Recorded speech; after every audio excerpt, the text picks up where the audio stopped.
고전이 주는 메시지는 생각보다 직설적이고 적확합니다.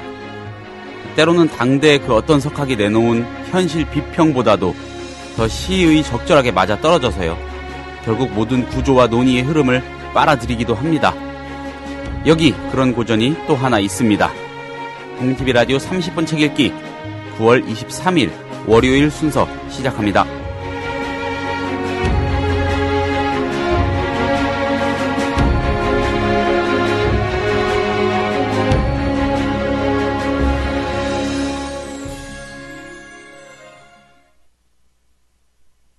안녕하세요. 국민TV 라디오 30분 책 읽기 김효진 PD입니다. 추석 연휴를 지내고 처음 인사드리는 30분 책 읽기입니다. 모두들 풍성한 연휴 즐기셨는지 모르겠습니다. 연휴 준비와 시작은 언제나 북적이고 좀 거창한데 이 연휴가 끝나고요. 일상으로 돌아오는 일은 항상 빠듯하고 재빠르고 또 단출합니다. 그렇게 맞이한 첫 번째 월요일 아침 30분 책 읽기는 늘 그래왔듯이 이윤호의 고전으로 여는 아침으로 인사를 드리려고 합니다. 이윤호 선생님 잠시 뒤에 모셔보겠습니다.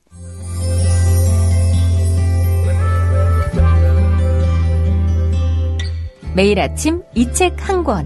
국민TV 라디오 30분 책 읽기.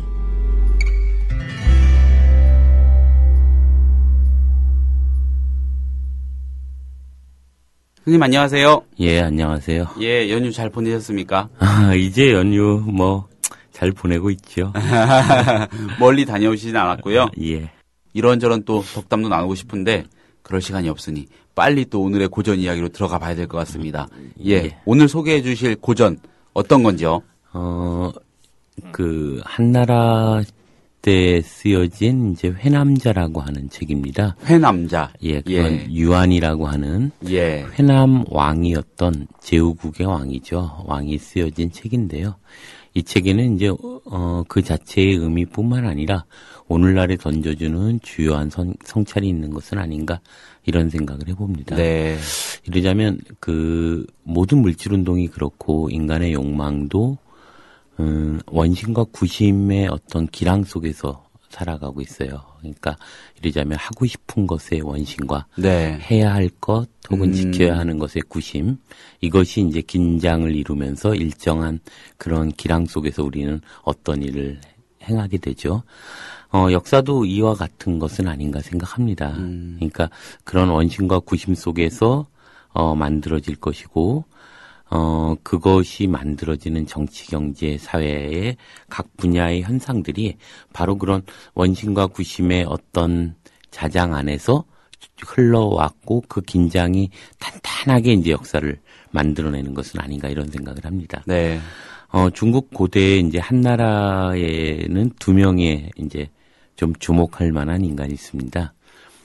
한 명이 이제 유철이라고 하는 네. 7대 황제죠. 그러니까 우리가 한무제라고 이야기하는 그 중국 이제 한나라에 드디어 한나라를 의미 있는 통일왕국으로 만들었고, 네. 이제 우리가 유방이라고 하는 이제 한나라의 고조가 이제 항우와 싸우면서 진나라를 물리치고 네. 한나라를 세우잖아요. 그러고 난 이후에 우리로 보면 이제 세조 같은 사람이라고 보시면 될 텐데요. 그런 점에서 유철이라는 사람들은 이제 문화, 정치, 경제, 사회면으로 이제 통일왕국을 드디어 그 확고하게 수립한 왕입니다.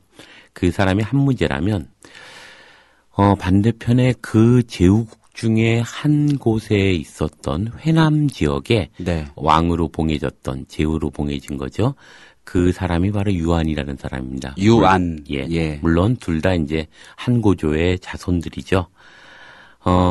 그 유한이 어느 날 회남자를 써서 그 회남자를 7대 황제로 등극한 유철에게 드디어 바치게 됩니다. 그리고 이 회남자가 나중에 이제 모반의 근거로 작용하고 그리고 이제 회남왕을 치러가는 과정에서 회남왕이 자살하게 되죠. 유한이 자살하게 됩니다. 무엇보다 그 책은 이제 빈객들 3,000명이 이 저술에 참여했다는 것으로 대단히 놀라운 의미를 가지고 있습니다. 보통 이제 역사적으로 보면 집단지성이 만들어졌던 크게 세 가지의 그 책 혹은 경향을 보통 많이 얘기하는데요. 춘추시대의 제나라의 직하라고 하는 지역에서 있었던 직하학파라고 하는 네. 것이 하나이고, 두 번째는 이제 진나라를 세웠던 진시황의 실제 아버지라고 이야기했던, 그리고 진시황의 통일을 뒤에서 받쳐뒀던 엄청난 그 재상이자 그 뭐라고 할까요? 책략가였던 네. 여부리가 썼던 여시춘추가 이제 그런 집단지성을 만들어낸 하나의 책으로 또 기록되고 있고요. 그 세 번째가 바로 이 유한이 썼던 회남자라고 하는 책입니다. 네. 그 3,000명이 참여했다는, 저술에 참여했다는 것 자체가 이미 모반의 근거가 돼요. 아니 어떻게 3,000명이 책을 저술하는가. 3,000명의 빈객을 거느리고 있었던 유한은 유철에게는 대단히 눈에 가시 같은 존재죠. 뿐만 아니라 그 3,000명이 모두 유한의 어떤 뜻을 따르고 있었다는 점이죠. 그런데 그것 자체도 문제지만 사실 그 내용 자체가 절대로 중앙집권을 꾀하고 그런 중앙정부의 어떤 힘을 만들어내려고 했던 그 한무제가 받아들일 수 없는 내용이었습니다. 적어도 그 시대에는 이런 거죠. 진나라의 포갑 정치 이를 반해서 이제 한나라가 세워졌기 때문에 적어도 그 안에는 엄청난 논쟁들이 있습니다.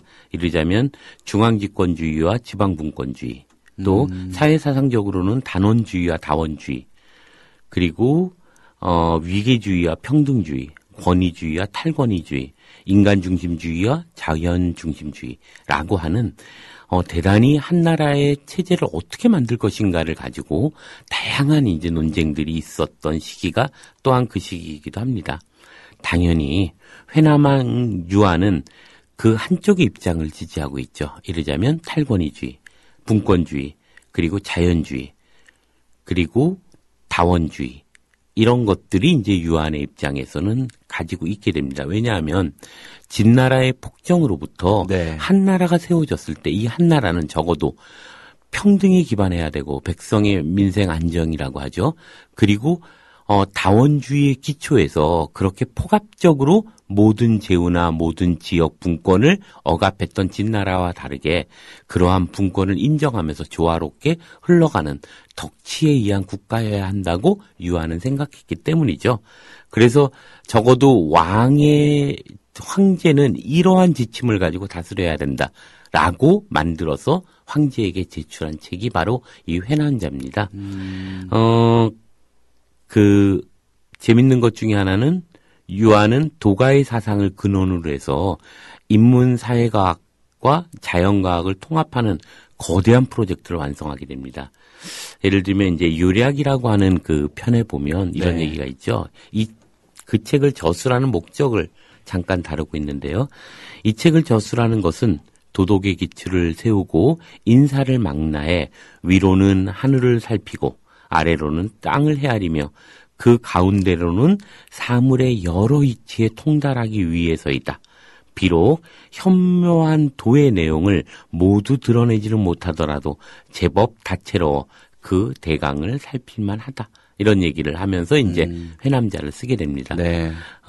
그러면서 이제 보게 되는데요. 결국 21세기는 어쩌면 과학의 최대치가 완성되어 있는 곳인 것 같아요. 이러자면 인간이 정말 존재가 무엇인가의 혼란을 느낄 만큼 인간 존재 그 자체를 그 창조하는 이런 과학의 완전 극단의 시대에 있죠.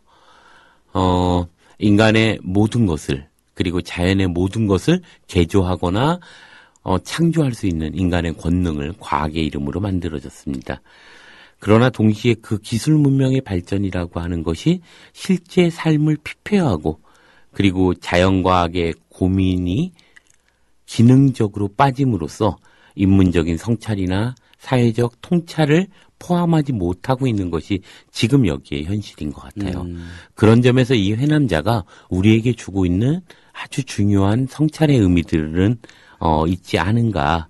그래서 우리가 지금 여기에서 회남자에 주목하는 이유는 지금 여기가 바로 과학기술의 문제 때문에 저번 시간에 얘기했던 울리백의 위험사회로 제기하듯이 위험사회와 맞닿아 있다는 것 것이 회남자가 우리에게 주는 의미들은 아닐까 생각하는데요. 첫 번째 이제 회남자가 추구한 의미는 통속과 집단지성의 구현은 아니었을까 이런 생각을 합니다. 이러자면 집단지성이라고 하는 것이 뭐냐면 이런 거죠. 똑같은 사람이 모여서 집합적으로 존재하는 것. 집단화는 집단지성이라고 하는 것이 아니죠. 집단의식과 다르게 집단지성이라고 하는 것이 서로 다름의 의미와 가치를 주목하고 그 다름이 새로운 가능성을 잉태하는 기반이라고 하는 그런 것들을 받아들이는 것으로부터 집단지성은 있다는 거죠. 서로 다르기 때문에 이 다름을 통하여 새로운 가능성과 새로운 창조성을 만들어내는 것이 집단지성일 텐데요. 이러자면 들레지적 표현으로 보자면 이런 거죠.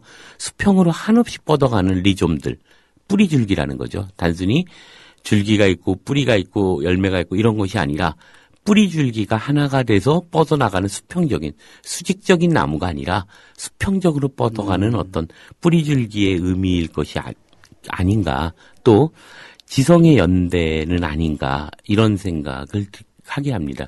그것은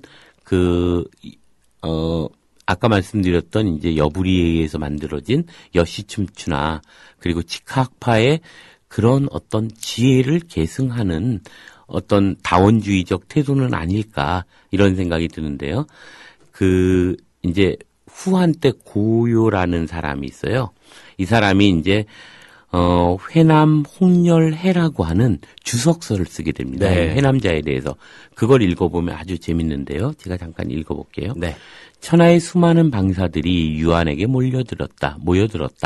그리하여 마침내 소비, 이상, 좌오, 전유, 내피, 모기, 오피, 진창의 8사람 그리고 대산, 소산 등의 유생들과 더불어 도덕을 논의하고 인의를 총괄해 이 책을 저술했다.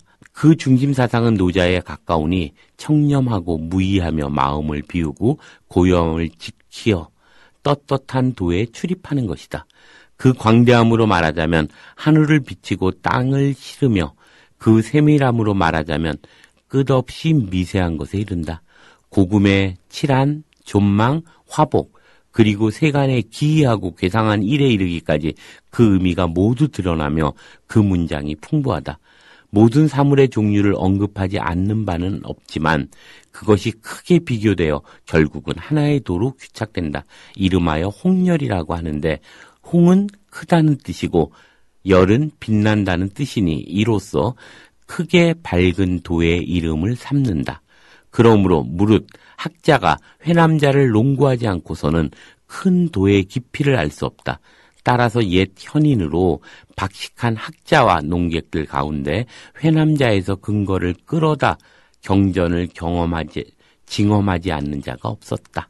라고 하는 고요가 쓴 그 회남 홍열해의 서문에 돼 있는데 여기에 보면 이제 앞에 나오는 8사람의 방사라는 개념이 나옵니다.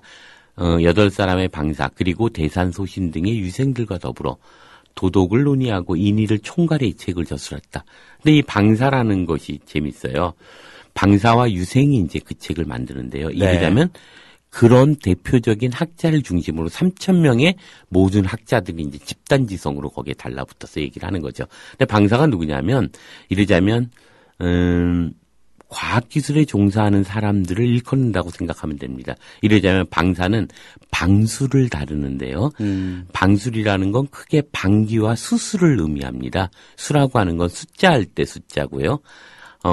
그건 방기는 의학, 양생학, 성과학을 포함하는 생명과학의 의미를 지닐 것이고 또 수술이라고 하는 것은 무엇보다 수학, 그리고 화학, 물리학, 지리학, 기상학, 천문학 이런 것들을 이제 수술이라고 이야기를 하죠.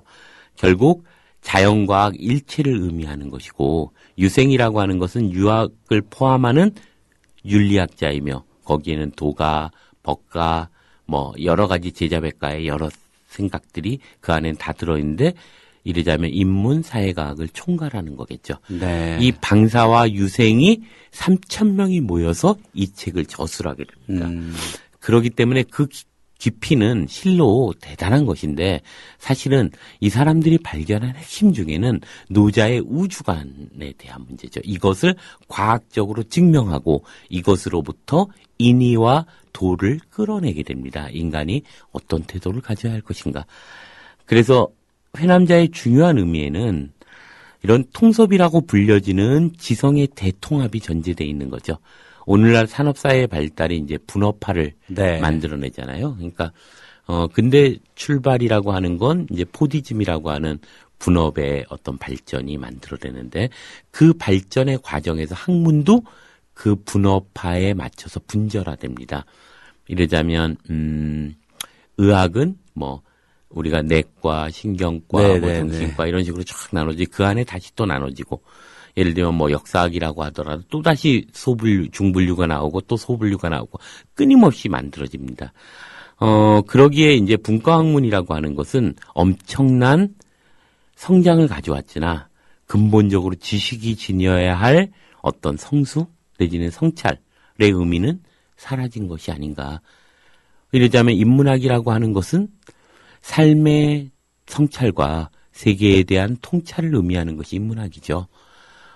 보편적 지성 혹은 보편적 그 교양의 의미를 지닌 것이 인문학의 의미일 텐데 이것이 기능적으로 유효한가, 효율적인가의 문제로 학문이 규정되는 순간 인문학의 자리는 없어지게 되는데요. 그런 점에서 인문학이라는 게 분과학문으로서 문사철, 문학, 역사, 철학을 의미하는 것은 결코 아닌 거죠. 이렇게 분과학문이 아니라 삶의 가치들을 어떻게 성찰해 나가고 우주의 원리를 중심으로 하는 통찰을 어떻게 할 것인가. 이게 인문학이죠. 이건 동서양을 막론하고 인문학의 근본적인 정신이라고 보는데요. 그런 점에서 회남자가 바로 이러한 인문학의 문제들을 오늘날 우리에게도 그 당시에 어떤 편협한 유학자들을 다스리고자 하는 그러한 의미에서도 대단히 중요한 의미가 있다고 생각합니다. 그래서 자연법칙에 의거한 우주관과 그 통일성을 전제로 한 인간의 도덕과 가치를 논하려고 했다는 점에서 이 회남자는 대단히 중요한 의미를 가지고 있죠. 결국 하나의 도로 귀착한다라고 회남자에서 이야기하듯이 자연과학과 인문사회과학의 화학적 통합, 이것은 분리되어 있는 것이 아니다.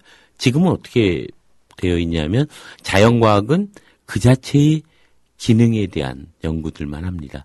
인문과학은 자연과학이 포함하는 의미들을 전혀 그 발전을 수용하지 못함으로써 인문과학은 또 절름발이로 존재하고 있죠. 적어도 이런 생각을 해보는데요.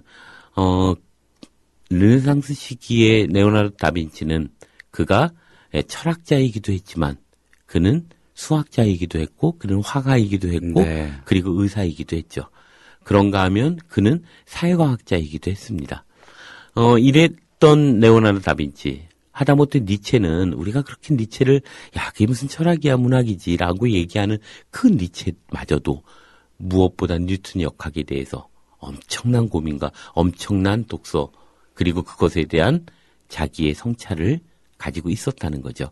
그러나 지금의 인문학자들은 자연과학이 던지고자 하는 어떤 사회의, 자연의 그리고 우주의 어떤 원리들에 대해서 무심하죠. 그것의 의미가 어떤 의미를 갖고 있는지를 이해하지 못합니다. 그렇기 때문에 내과학이 일정한 성과를 만들어내도 그것이 우리의 인간의 삶에 어떤 의미가 있는가에 인문적 질문들이 없게 되는 것이 이제 현실의 문제죠. 그러나 이 한나라 때에 있었던 회남자는 놀랍게도 이 두 가지를 통합해서 하나의 우주관으로부터 인간의 윤리학까지를 한꺼번에 쫙 정리했던 아주 의미 있는 저서라고 생각을 합니다. 결국 그러기에 중앙집권적으로 만들려고 하는 그 권력의 입장에서 보면, 즉 한 문제에 의하면 이것은 잡서일 뿐이죠. 불온서적이지 않았을까요? 거의. 그래서 그 당시에 이제 지금도 이제 중국의 역사서들을 보면 유교적 전통을 가지고 있기 때문에 크게 두 가지 책은 잡서로 분류됩니다. 하나가 아까 얘기했던 여시춘추고 또 하나가 바로 이 회남자죠. 잡서로 되죠. 그런데 이 잡서라는 말 자체에서 한편으로 보면 이제 조금 전에 김효진 PD가 얘기하셨듯이 불온서적이죠. 바로 그러기 때문에 잡합의 연대, 존재했던 거죠. 우리가 이런 생각 한번 해볼 필요가 있는데요. 18세기의 계몽주의 시대가 이제 서구에서 시작됐을 때요.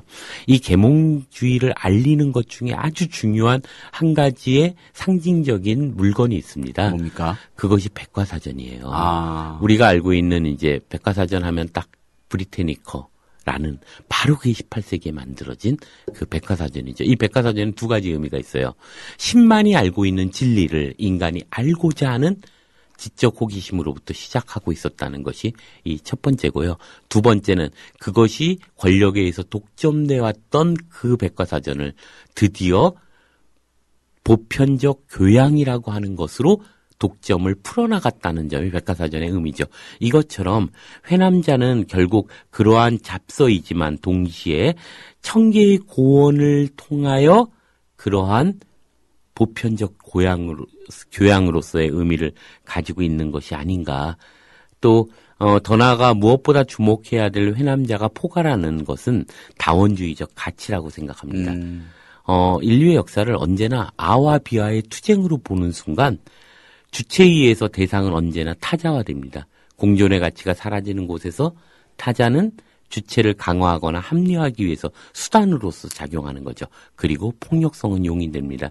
우리에게 있어서 때로 일본이, 때로는 북한이, 때로는 미국이 이렇게 그 타자의 자리에 존재했었고 정상을 합리화하기 위해서 비정상이 창조되듯이 어떤 중화의 의미를 강조하기 위해서 남만, 북적, 동이, 서융 뭐 이런 오락회를 필요로 했던 그 당시에 이 회남자는 그러한 다원주의를 던지고 있죠. 한 두 개의 구절들만 좀 읽어보면요. 네. 이런 얘기가 있습니다. 원도훈이라고 하는 처음에 나오는 장인데요. 거기에 보면 북쪽의 흉노 지역에서는 모피가 생산되고 남쪽의 5월 땅에서는 시원한 옷감이 난다. 각자가 살아가는데 필요한 의복으로 건조하거나 습한 기후에 대비하고 각자가 거처하는 지역의 조건에 따라 서로 다른 의복으로 추위나 더위를 막는다. 이 의복들은 모두 적절한 것으로 각각의 지역에서 사용하기에 편리하다. 이로써 볼 때 만물은 본래 자연스러움에 따르는 것이다. 라고 해서 그 오랑캐들조차도 오랑캐로 규정하지 않고 자연스러운 만물의 질서로서 바라보기 시작합니다. 그래서 그런 얘기를 하죠. 물은 맑은 거울은 사물의 형체를 비추는 데 편리하지만 먹을 것을 담는 데는 광주리만 못한다. 털이 고르고 순수한 소는 종묘의 희생으로 적합하지만 기우제를 바치는 것으로는 검은 뱀만 못한다. 이를 통해 볼 때 만물에는 귀하거나 천함이 없다. 라고 함으로써 다원주의적 가치를 전제로 출발하고 있다는 거죠. 그래서 이 회남자는 다름들이 어떻게 공존해서 스스로 자연을 이루고 살아가는지 혹은 살아가야 하는지를 이야기하고 있습니다. 당연한 듯 보이는 이 담론들은 기실, 중요한 정치적 의미를 내포하고 있죠. 중심과 변경, 주체와 객체, 집중과 분산의 갈등에 대한 정치적 표현이고 당시의 이 문제는 대단히 중요한 한나라 중앙정부와 부딪히는 정치적 문제라는 거죠. 물론 오늘날도 저는 우리에게 던지는 중요한 성찰의 근거라고 보는 거죠. 민족이나 국가라는 틀 속에서 민족 중의 역사적 사명을 타고 얼마나 많은 것들을 증오하고 폄하했는지를 우리가 좀 생각해 볼 필요가 있는 거죠. 그래서 하나의 구절만 좀 더 읽어보면요. 이런 사람들은 누구나 자신이 가진 재능을 귀하게 여기고 자기에게 부족한 자질은 하찮게 여긴다. 뿐만 아니라 대개 자신이 귀하게 여기는 재능에 탐닉해 자신이 하찮게 여기는 자질을 끝까지 방치하니 귀하게 여기는 재능은 현저하게 발전했지만 하찮게 여기는 자질은 소실된다. 그리하여 호랑이와 표범 같은 맹수는 강한 탓에 사살되고 원숭이는 민첩한 탓에 포획당한다. 전원훈이라고 하는 데서 나오는 건데요. 그래서 우리는 서로 다름의 가치들에 다원주의적 가치들에 대한 존중으로부터 출발해야 한다. 이게 이제 분권주의를 이야기하는 첫 출발로서 얘기하게 되면서 이제 한무제였던 유철이 이제 결국 그를 이제 완전히 구족을 멸하는 정벌에 나서게 되고 그래서 회남왕은 무너지고 이 회남자는 아주 사소한 책으로 만들어집니다. 그래서 저는 이런 생각이 드는데요. 결국 우리가 이 시대에 회남자를 고전을 읽는 의미는 바로 지금 여기에 우리가 우리라고 하는 우리주의에 빠져서 다름의 가치들에 대해서 경멸하고 폄하하고 그것들을 억압하는 우리들의 모습으로 존재하는 것은 아닌가. 때로는 민족이, 때로는 지역이, 그러니까 무슨 전라도 홍호라는 표현이 나오는 것이고, 바로 이러한 지역주의와 그리고 국가주의가 오늘날 21세기를 살아가야 하는 우리들을 대단히 위험한 사회로 나아가게 하는 것은 아닌가, 이런 생각이 들면서 회남자를 청취자 여러분들에게 좀 적극적으로 권하고 싶습니다. 자치, 분권, 탈권위, 다원주의, 통섭, 융합. 지금 우리가 굉장히 시급하게 고민해야 될 첨예한 의제들 아닙니까? 그걸 유한이 그 옛날에 그렇게 도발적으로 제안했다는 게 굉장히 놀랍습니다. 한 100년이 넘었을 때니까 지금으로 보면 2200년 전 얘기죠. 대단한 거죠. 청취자 여러분들, 이 회남자 꼭들 한 번씩 살펴보셨으면 좋겠습니다.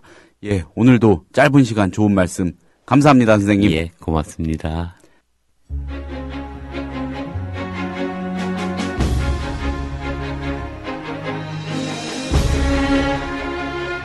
국민TV 라디오 30분 책 읽기, 오늘 소개해드린 고전 유한의 회남자였습니다.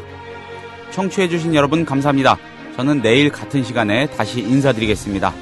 지치지 않는 월요일 되시기 바랍니다. 안녕히 계세요.